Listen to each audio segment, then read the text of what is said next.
25 sa kanyang State of the Nation Address o SONA.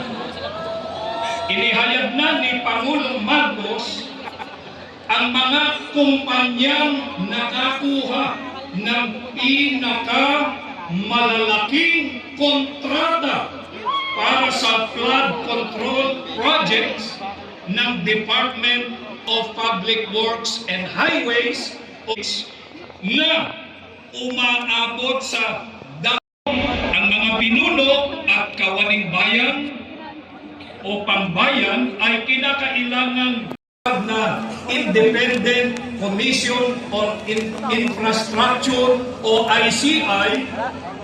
Wala isa man sa mga natukoy na malalaking personalidad na sangkot sa katiwalian ang napatawan ng parusa gaya ng pagkakakulong.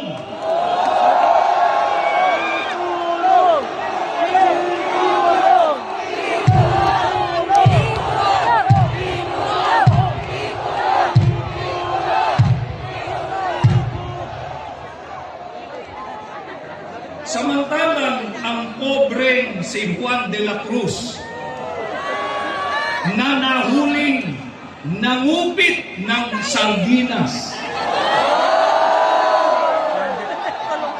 o ng diaper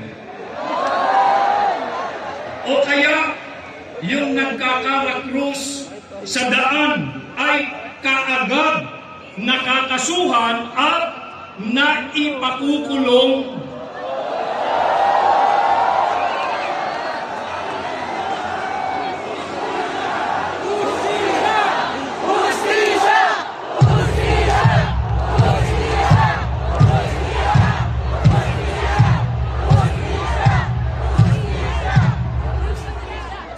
Mistulang magkaiba ang due process para